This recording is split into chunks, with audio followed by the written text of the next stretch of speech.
Durante años me cuestioné por qué si México y Estados Unidos comenzaron su vida independiente con un periodo de tiempo de diferencia muy corto, hay tanto trecho entre ambos países. Obviamente el origen cuenta, y la religión también. La cultura anglosajona protestante ha sido muy diferente al catolicismo romano español que nosotros heredamos, pero creo que no son los factores principales. Los recursos también se deben tomar en cuenta. Cuando iniciamos la vida independiente, nosotros éramos más ricos que ellos, y tampoco cabe mucho creerse eso de que España nos saqueó por completo, pues después de 300 años de virreinato sí heredamos una estructura que servía para iniciar una nación próspera. Entonces, ¿qué pasó? Bien, entre los muchos factores principales que influyeron en el estancamiento de nuestra región y de nuestro país, hay uno que es de origen político. Los políticos que consumaron nuestras independencias no eran los más idóneos, y eso se demostró después de lograr la tan ansiada libertad. Aquí viene una comparativa. Por ejemplo, Estados Unidos tuvo en sus primeros 50 años 7 presidentes. México tuvo en sus primeros 50 años 31 gobernantes, un verdadero caos. Y de esos 31, varios repitieron, sumando la increíble cantidad de 57 diferentes periodos de gobierno en medio siglo, una verdadera locura. Ni siquiera se promediaría un periodo por año. Así, repitieron 10 de los 31 gobernantes de nuestro primer medio siglo. López de Santa Anna 11 veces, Valentín Gómez Farías 5 veces, Anastasio Bustamante, Nicolás Bravo y José Joaquín Herrera 3 veces, Valentín Canalizo, Pedro María Anaya, José Mariano Salas, Manuel de la Peña y Peña y Miguel Miramón 2 veces. Esto nos habla de una gran inestabilidad política. En su inicio, ambos modelos eran de 4 años y permitían la reelección, por lo que prácticamente estaban calcados. ¿Cuál es la diferencia? Pues que uno de los lastres del México independiente fueron sus fugaces presidentes en los primeros años del siglo XIX, verdaderos récords negros de nuestra historia. Pues mientras Estados Unidos tuvo verdaderos líderes e ideólogos con fines bien claros en lo que querían para su nación, nosotros fuimos gobernados por una caterva de militares ambiciosos y vulgares que se mataban unos a otros. Es increíble que en 50 años solo Guadalupe Victoria y José Joaquín Herrera hayan terminado su mandato constitucional. Los demás o fueron desterrados, o fueron asesinados, o tuvieron que huir tras un golpe de estado, o simplemente renunciaban. Ahí encuentro yo uno de los orígenes de la debacle mexicana que, nos guste o no, sí tiene mucho que ver en por qué perdimos tantas décadas de desarrollo para luego caer en una dictadura como fue la porfirista, que solo enriqueció a unos cuantos para después pasar a una revolución sangrienta que diera por fruto una dictadura unipartidista. Llevamos 200 años de engaños y fracasos. ¿Ahora entiende usted por qué, siendo tan ricos, somos tan pobres? A continuación, haré un repaso de los diferentes presidentes que tuvimos entre 1824 y 1874, sin contar los triunviratos. Medio siglo de cuartelazos e inestabilidad política atroz que nos costaría no solo perder la mitad del territorio, o ser invadidos 2 veces por Francia, una de ellas incluso teniendo un periodo de monarquía, sino también quedar rezagados en el progreso respecto a otras naciones.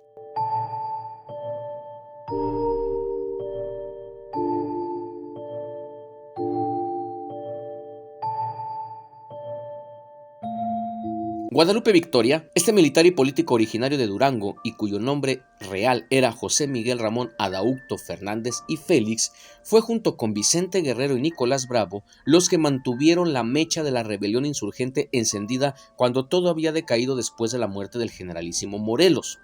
Depuesto Iturbide y tras unas elecciones legislativas, ojo, en México ese era el modelo, no había entonces todavía voto directo, Guadalupe Victoria gobernó del 1 de octubre de 1824 al 31 de marzo de 1829, logrando concluir su mandato constitucional, aunque ya durante su gestión se veían brotes de ingobernabilidad, pues su vicepresidente, el otro héroe de la independencia, don Nicolás Bravo, se le rebeló y tras caer fue expulsado del país.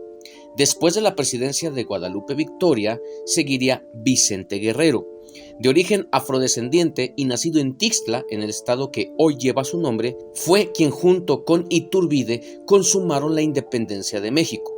Guerrero llegó a la presidencia de una forma rara, pues perdió las elecciones legislativas en contra de Gómez Pedraza. Pero Guerrero era apoyado por la logia yorquina y por la población civil de a pie, por lo que se le tuvo que dar la presidencia para evitar una revolución interna entre la población y el ala insurgente y los ricos y el ala exrealista, a los cuales pertenecía Gómez Pedraza. Para que todas las facciones estuvieran contentas, también se nombró al exrealista Anastasio Bustamante como vicepresidente. Guerrero asumió el cargo el 1 de abril de 1829, pero solo gobernó 8 meses.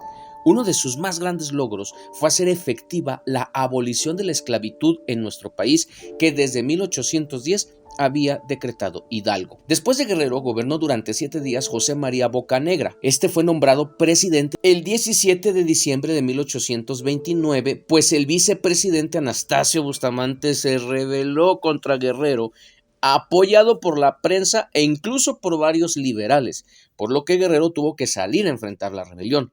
Sucede que la noche del 22 de diciembre la guarnición de la Ciudad de México se rebeló a favor de Bustamante y Bocanegra se rindió. Guerrero continuó algunos meses su lucha en el sur, pero fue traicionado y asesinado el 14 de febrero de 1831. Su muerte fue celebrada por las clases conservadoras y blancas criollas. Asumiría entonces la presidencia el traidor Anastasio Bustamante, quien gobernaría entre el 1 de enero de 1830 y el 13 de agosto de 1832, cuando, acusado del asesinato de Guerrero, sale a combatir la rebelión ahora de López de Santa Anna.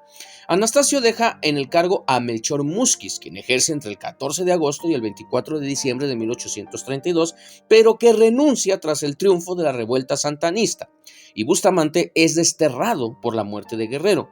A Guerrero póstumamente se le dio el título de benemérito de la patria y la región en donde nació llevará su nombre como un estado de la federación.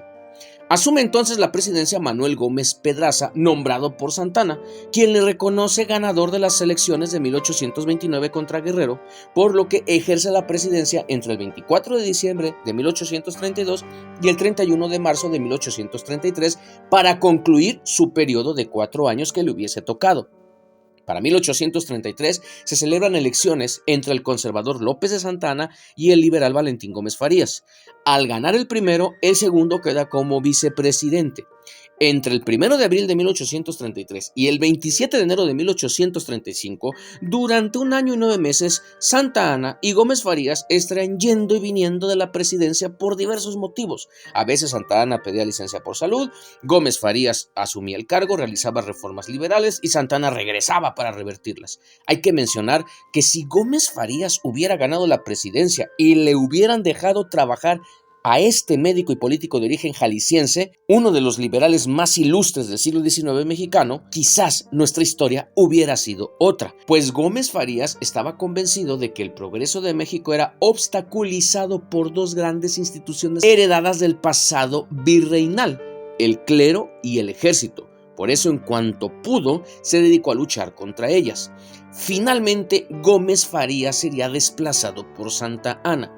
Vemos que esta fórmula de poner presidentes y vicepresidentes liberales o conservadores estaba trayendo ya demasiado caos, y así entramos a una década realmente desastrosa entre 1836 y 1847, cuando por fin los conservadores se hacen con todo el poder y establecen una república centralista, siendo el país un verdadero caos.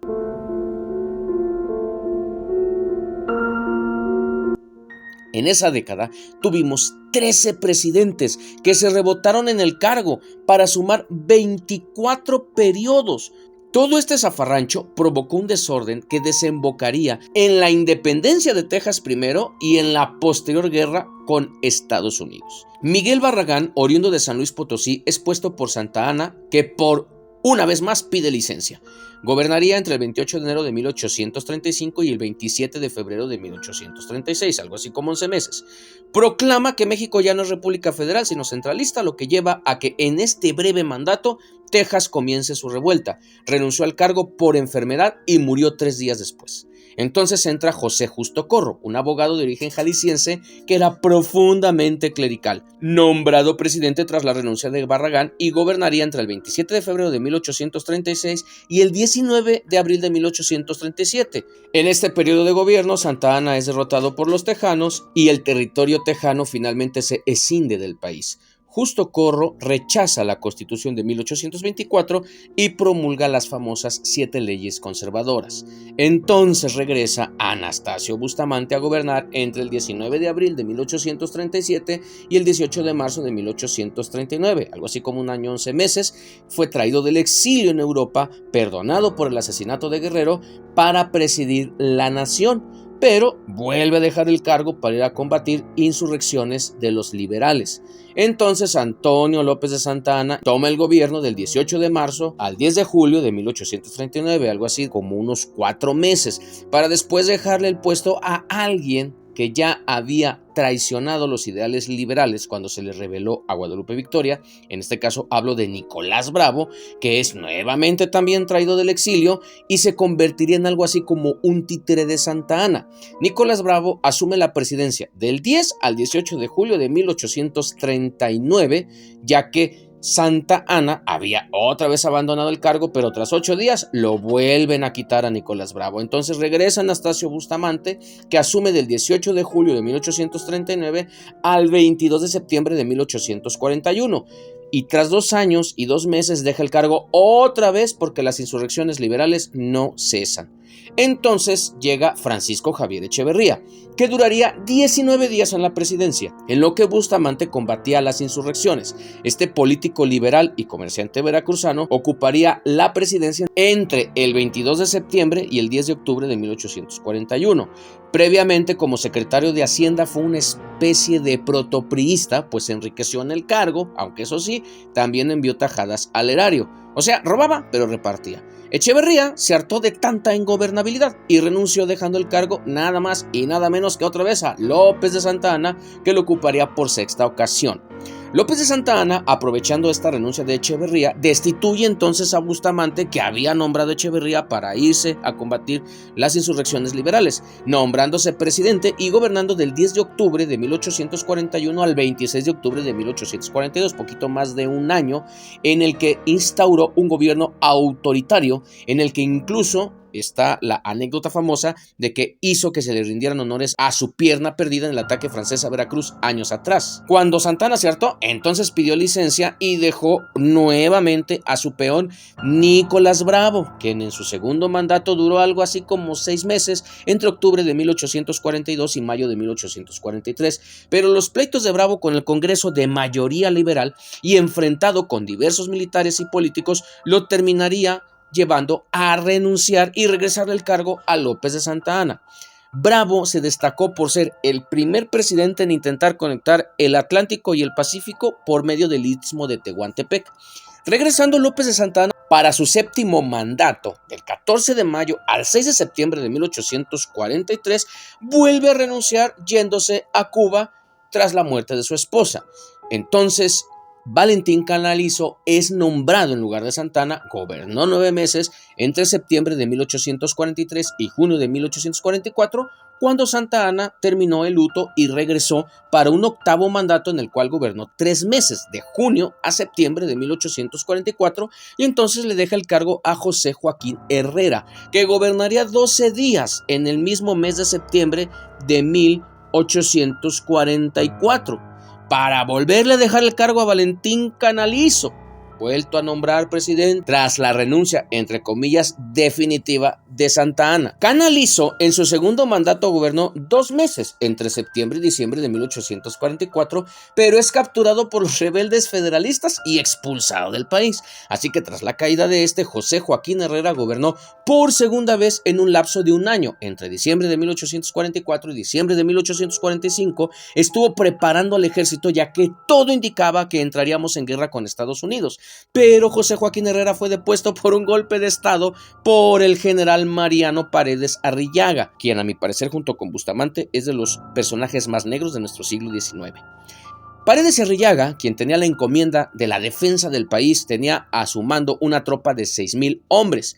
Cuando llegó a San Luis Potosí, alegó falta de parque y otros suministros de guerra, regresó a la Ciudad de México y con la ayuda de sus tropas derrocó a Herrera.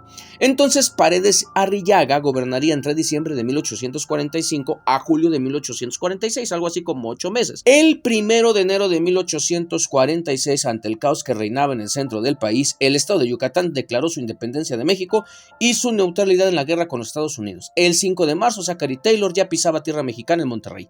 Paredes, que había elegido vicepresidente a Nicolás Bravo, se fue a combatir y lo dejó a cargo. El país estaba en total bancarrota política y económica. Paredes llegó a pensar que la mejor forma de salvar a México era convertirlo en una monarquía con un soberano español. Un partido monárquico entonces se organizó en la Ciudad de México a favor de Enrique de Borbón, primo y cuñado de la reina de España. Mientras Paredes combatía, Nicolás Bravo ocupó la presidencia por tercera vez, durando solamente 9 días y siendo depuesto, como no, por un cuartelazo a cargo del general José Mariano Salas, que en agosto de 1846, en plena guerra con Estados Unidos, tomó el poder.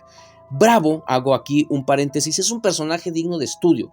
Como ya lo mencioné, fue un héroe de la Guerra de Independencia. Incluso fue famoso por perdonar la vida a 300 prisioneros realistas cuando Morelos se los entregó para que los fusilara en venganza por la muerte de su padre, don Leonardo. Fue de los pocos que resistió durante años en una guerra de guerrillas tras la caída de Morelos. Fue capturado en 1817 y estuvo en prisión hasta 1820. Rechazó incluso el indulto del virrey. Su gran y reconocida reputación de nada le valió en el campo de la política. Su nombre estaría siempre ligado desde entonces a los conservadores y a las idas y venidas de Santa Anna. Mariano Salas gobernaría durante 5 meses entre agosto y diciembre de 1846 para regresarle el puesto a López de Santa Anna, que no lo pudo recibir pues estaba combatiendo en la guerra México-Yanqui, así que se lo entregó a Gómez Farías y se fue a combatir personalmente en la defensa del castillo de Chapultepec. Gómez Farías tendría entonces un quinto mandato que duraría 3 meses, de diciembre de 1846 a marzo de 1847, en el que disolvió el funesto periodo de la República Centralista, mientras México, como nunca en su historia, pendía de un hilo y su desaparición incluso era posible. Como Gómez Farías se enfrentó al poder clerical que se negaba a apoyar el financiamiento de la guerra, los obispos católicos, hay crónicas que apoyaban el que México fuera absorbido totalmente por los Estados Unidos y desde los púlpitos llamaban a la población a no luchar. Entonces Santa Anna, viendo este enfrentamiento, destituyó una vez más a Gómez Farías para gobernar por 9ª ocasión durante 12 días, tras los cuales vuelve a salir a combatir a los estadounidenses, dejando en el cargo al general Pedro María Anaya, que gobernaría 48 días entre abril y mayo de 1847, que dejó el cargo para irse a combatir a la guerra, para regresarle el cargo a López de Santa Anna, que gobernaría por 10ª vez un lapso de 4 meses y renunciaría el 16 de septiembre de 1847, cuando la capital de nuestro país cayó en manos de las tropas estadounidenses. Entonces asume el poder Manuel de la Peña y Peña, gobernando entre el 16 de septiembre y el 13 de noviembre de 1847, y se encargó de negociar la paz con los estadounidenses. Entregó el cargo por 55 días a Pedro María Anaya para irse a ocupar la cartera de Relaciones Exteriores y así afinar los detalles del Tratado de Paz. Vuelve a ocupar la presidencia para firmar ahora otra vez como presidente el Tratado de Guadalupe Hidalgo, por el cual México cedió 2.400.000 kilómetros de su territorio, algo así como el 55%. Manuel de la Peña y Peña, como presidente, logró salvar tanto la península de Baja California como la soberanía sobre el istmo de Tehuantepec, mientras Estados Unidos en el tratado se obligaba a defender la frontera de incursiones indias y respetar los derechos de propiedad de particulares mexicanos en las tierras arrebatadas, cosa que no se cumplió, pues muchos mexicanos fueron expulsados de sus tierras después de la guerra. El gobierno mexicano recibió una indemnización de 15 millones de pesos, la cual ni siquiera se entregó completa.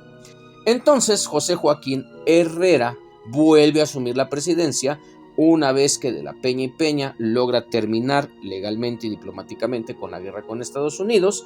José Joaquín Herrera restituye la legalidad de la Carta Magna de 1824. Entonces sería designado por el Congreso como presidente constitucional para el periodo 1848-1851, siendo el primer presidente que cerró de manera pacífica la entrega del poder desde Guadalupe Victoria en 1829.